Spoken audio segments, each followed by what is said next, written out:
Hi friends, ഇന്ന് പുതിയൊരു video ആയിട്ട് വന്നിരിക്കുന്നത്. പുതിയ വീഡിയോ എന്ന് പറഞ്ഞാൽ കടവരാലെന്നല്ല, ഉലുവാമീനെന്നും പറയുന്നതാ. ഇത് നല്ലോണം വെട്ടി നല്ല വൃത്തിയാക്കിയിട്ടുണ്ടേ. കണ്ട, ഇത് നമ്മൾ ഉലുവാമീനെന്ന് പറഞ്ഞാൽ ഇതിനകത്ത് ഏറ്റവും കൂടുതൽ മീൻ ചേർക്കേണ്ടത് ഉലുവ തന്നെയാണ്. ഉലുവ ചേർത്താണ് ഇത് കറി വയ്ക്കുന്നത്. കൂടുതൽ ചേർക്കും. എല്ലാ മീനും നമ്മൾ ഉലുവ കൂടുതൽ ചേർക്കില്ല, കയ്ക്കുമെന്ന് പറയും. പക്ഷേ ഈ മീൻ നമ്മൾ ഉലുവ നല്ലോണം ചേർക്കും, പക്ഷേ കയ്പറിയത്തില്ല. അപ്പോൾ ഇതെല്ലാം നല്ലോണം വെട്ടി വൃത്തിയാക്കി വന്നിട്ടുണ്ട്. ഇനി ഇതൊന്ന് കഷ്ണിച്ച് നമുക്ക് നല്ലതായിട്ട് ഒത്തിരി വെള്ളമൊന്നും ചേർക്കാതെ കുഴമ്പ് രൂപത്തിൽ കറി വെച്ചെടുക്കാം. ഭയങ്കര ടേസ്റ്റുള്ള മീനാണ്. പിന്നെ ഓരോരുത്തർക്ക് ഇഷ്ടമല്ലേ ഏത് മീൻ കൂട്ടണമെന്നൊക്കെ. എനിക്ക് അല്ല, ഞങ്ങളുടെ വീട്ടിലെല്ലാവരും കൂട്ടുന്ന മീനാണ്. ഇതൊന്ന് കൂട്ടി നോക്കുക, മേടിച്ച് വെച്ച് നോക്കുക, നല്ല ടേസ്റ്റാണ്. നമുക്കപ്പം ഇത് കറി വയ്ക്കാനുള്ള സാധനങ്ങളെല്ലാം നമ്മൾ കറി വയ്ക്കാനുള്ള ഇഞ്ചിയും പച്ചമുളകും വെളുത്തുള്ളി എല്ലാം അരിഞ്ഞ് വെച്ചിട്ടുണ്ട്. ഇത് ഇഞ്ചി, പച്ചമുളക്, വെളുത്തുള്ളി, ഇത്രയും മീനുള്ള കാരണം നമ്മളിതെല്ലാം ഒരുപാട് ചേർക്കണം. അതനുസരിച്ച് ടേസ്റ്റ് കിട്ടത്തുള്ളൂ. ഇനി നമുക്ക് ചട്ടി വെച്ച് വഴറ്റിയെടുക്കാം. നമുക്ക് ചട്ടി വെച്ചിട്ടുണ്ട് മീൻ കറി വയ്ക്കാനായിട്ട്. നമുക്കിതിനകത്ത് എണ്ണ ഒഴിച്ച് ഉലുവയൊക്കെ പൊട്ടിച്ച് എല്ലാം വഴറ്റിയെടുത്ത് വയ്ക്കാം. നിഴലടിക്കുന്നുണ്ട്. അത് ബൾബില്ലാതെ നമുക്കിതിനകത്ത് കാണാൻ പറ്റത്തില്ല. ബൾബ് ഇട്ട് കഴിഞ്ഞാൽ ഈ അവസ്ഥയാണ്. ചെറിയ വീടല്ലേ, അപ്പോൾ അതുകൊണ്ട് നമുക്ക് എല്ലാം അഡ്ജസ്റ്റ് ചെയ്ത് പോകണ്ടേ. നമുക്കിത് ചെയ്താക്കി. ഞാൻ എണ്ണ ഒഴിച്ചിട്ട് ഉലുവ ഇട്ടിട്ടുണ്ട്. ഉലുവ ഇച്ചിരി ഏറെ ഇട്ടിട്ടുണ്ട്, കാരണം ഇത് ഉലുവ മീൻ എന്നാണ് അറിയപ്പെടുന്നത്. അപ്പോൾ ഉലുവ ഏറെ ഇടുന്നുണ്ട് കയ്പോ കാര്യങ്ങളോ ഒന്നും ഉണ്ടാകത്തില്ല. അതാണല്ലോ സൂപ്പറായിട്ട് ഇത് മൂത്ത് വന്നിട്ടുണ്ട്. ഇനി നമുക്ക് അതിനകത്തോട്ട് ഇഞ്ചി ഇടാം.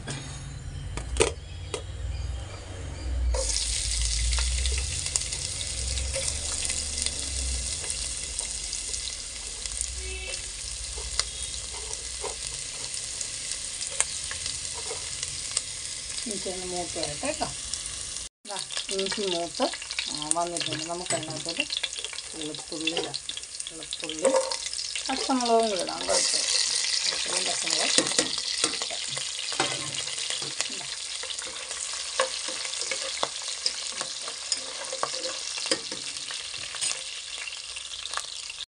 ഇതാ കണ്ടോ.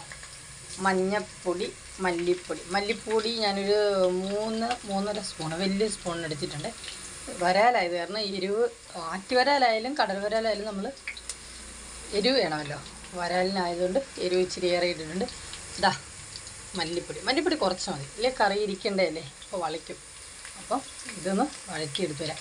പിന്നെ ഇതിനകത്ത് എല്ലാവർക്കും വേണമെങ്കിൽ കുരുമുളക് ചേർക്കാം കേട്ടോ. കുരുമുളക് ചേർക്കുന്ന മീൻ പ്രത്യേക ഒരു ടേസ്റ്റാണ്. കുരുമുളക് വേണേൽ ചേർക്കാം. ഞാൻ ചേർക്കും, കാണിക്കാൻ ഞാനതെടുത്തില്ല, എടുത്തിട്ട് കാണിക്കും. പിന്നെ ഞാനത് ഇട്ട് കണ്ടോ, അതെല്ലാം വഴന്ന് വരട്ടെ. വഴന്ന് വരുമ്പോഴത്തേക്ക് നമുക്ക് ഇച്ചിരി കുരുമുളകും പൊടിച്ചെടുക്കണം. അതുകൊണ്ടാണ് ഞാൻ പിന്നെ അത് പിന്നിടാമെന്ന് വിചാരിച്ചത്.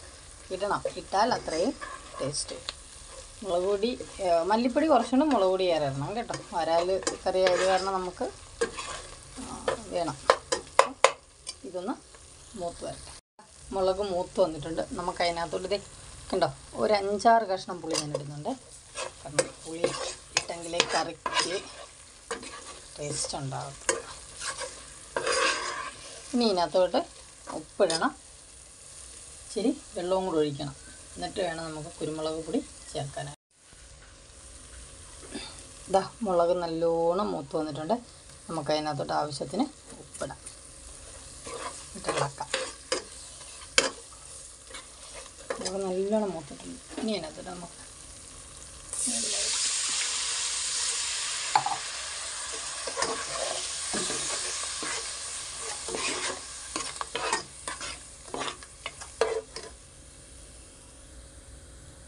ഇതെല്ലാം ഒന്ന് ചേർന്ന് വന്നിട്ടുണ്ട്. ഇനി അതൊന്ന് തീ കൂട്ടി വെച്ച് തിളയ്ക്കട്ടെ. തിളച്ചൊന്ന് ചുരുട്ടിയെടുക്കണം. അതായത് ഇച്ചിരി വെള്ളം പറ്റിച്ച് ആ മസാലയെല്ലാം പിടിക്കത്തക്ക വിധത്തിലൊന്ന് ഇതാവണം. അപ്പോൾ അതുപോലെ തന്നെ നമുക്ക് കുരുമുളക് കൂടെ ചേർക്കാം. ഞാൻ കുരുമുളക് അതിനകത്തിട്ടേ, അത് ഞാൻ ഒറ്റയ്ക്കുള്ളത് വീഡിയോ എടുക്കുന്നതുകൊണ്ടാണ് ഞാൻ കുരുമുളക് ഇട്ടത് കാണിക്കാഞ്ഞത്. ഇതാ കുരുമുളക് ഉണ്ടോ കിടക്കുന്നത്. അപ്പോൾ അത് നമുക്കൊന്ന് ഇളക്കി നമുക്ക് ഇച്ചിരി വെള്ളം ഒഴിച്ചിട്ട് തിളപ്പിച്ചിട്ട് മീൻ ചേർക്കാം. നമ്മൾ കറിക്കകത്ത് വെള്ളം ഒഴിച്ച് വെച്ചിട്ടുണ്ട്. അതിനെ ഒന്ന് തിളയ്ക്കണം. കറിയെന്ന് പറഞ്ഞാൽ അരപ്പിന് തിളച്ച് വരുമ്പോഴത്തേക്ക് അതിനകത്തോട്ട് നമുക്ക് മീനിട്ട് അടച്ച് വെക്കാം. പറഞ്ഞില്ലേ, എനിക്ക് ഒറ്റയ്ക്കേ ഉള്ളത് കാരണം മീൻ ഇടുന്നതും എല്ലാം കൂടെ കാണിക്കാൻ പറ്റില്ല. അതെ, അരപ്പ് തിളച്ച് വന്നപ്പോൾ ഞാൻ മീൻ അതിനകത്തിട്ടെ. ഇനി നമുക്കിത് പറ്റി വരുമ്പോഴത്തേക്ക് ശരിയാവും. തിളച്ച് ഇതുണ്ടോ, കറിയെല്ലാം ഞാൻ ചേർത്തെടുപ്പ് വെച്ചിട്ടുണ്ട്. കണ്ടോ, ഒന്ന് തിളച്ച് വരണം. അതിനകത്ത് പ്രധാനപ്പെട്ട ഒരു സാധനം ഇട്ടിട്ടില്ല നമ്മൾ, കറിവേപ്പില. അല്ല, ഈ കറിവേപ്പില ഇങ്ങനെ ഇരിക്കുന്നതെന്ന് പറഞ്ഞാൽ ഞാനത് പിച്ച് പാത്രത്തിലിട്ട് വയ്ക്കുവേ, അതുകൊണ്ടാണ് അതങ്ങനെ ഇരിക്കുന്നത്. അപ്പോൾ കറിവേപ്പിലയും കൂടെ ഇട്ട് ഇത് തിളച്ച് വൃത്തിയായിട്ട് വരട്ടെ. ഇതാ കണ്ടോ, നല്ല അടിപൊളിയായിട്ട് കടവരാലിൻ്റെ കറി തിളച്ച് വന്നിട്ടുണ്ട്. ഇനി അതൊന്ന് കുറച്ച് പറ്റിയെടുക്കണം. നമുക്ക് പറ്റിയെടുത്തെങ്കിൽ മാത്രമേ ആ കറിക്ക് ടേസ്റ്റ് ഉണ്ടാവുള്ളൂ. കണ്ടോ, അടിപൊളി കറിയാണ്. എൻ്റെ മണം വന്നിട്ട് നിൽക്കാൻ വയ്യ. സെറ്റപ്പ് കണ്ടോ, നല്ലോണം തിളച്ച് വന്നിട്ടുണ്ട്. പക്ഷേ ഇത് പറ്റിയിട്ടില്ല, കറി നല്ലോണം പറ്റി വരണം. കുറുകി വന്നിട്ടില്ല. കണ്ടോ, നല്ലോണം കുറുകി വരട്ടെ. ഇത് നമുക്ക് പാത്രം ഒന്ന് നോക്കാം, കറി പറ്റിയോ ഇല്ലയോ എന്ന്. ഇതാക്കണ്ടോ, കറി നന്നായിട്ട് പറ്റി. കണ്ടോ, കൊഴുത്ത നല്ല സൂപ്പർ ചാറ്. കണ്ടോ, അടിപൊളിയായിട്ട്. ഞാൻ പറഞ്ഞില്ലേ, ഇനി നമുക്ക് തീ ഓഫ് ചെയ്യാം. മതി, നന്നായിട്ട് കറി അടിപൊളിയായിട്ടുണ്ട്. കണ്ടോ,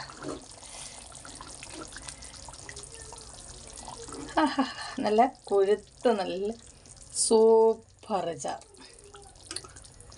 ഉപ്പും പുളിയൊക്കെ ഞാൻ നോക്കിയായിരുന്നു, ടേസ്റ്റുണ്ട്. പിന്നെ നമുക്ക് കപ്പയുണ്ട് ഇതിൻ്റെ കൂടെ. വൈകിട്ട് ഇന്ന് കപ്പയാക്കാമെന്ന് വിചാരിച്ച്. അപ്പം നമുക്ക് കപ്പയൊക്കെ എടുക്കുന്ന വീഡിയോ പിന്നെ കാണാം. അപ്പോൾ എല്ലാവരും വീഡിയോ കാണുന്നുണ്ടല്ലോ. നമുക്ക് കപ്പയും കൂടെ എടുത്തിട്ട് നമുക്ക് വീഡിയോ വൈൻഡപ്പ് ചെയ്യാം. അടിപൊളി കറി. അപ്പം ഈ കപ്പ വേവിക്കുന്നതായിട്ട്, കപ്പ വേവിക്കാൻ എടുക്കണം. അത് പുളിക്കാനൊക്കെ ഇരിക്കുവാണ്, പുളിച്ചെടുക്കണം. കുറച്ച് വേറെ ജോലിയുണ്ട്.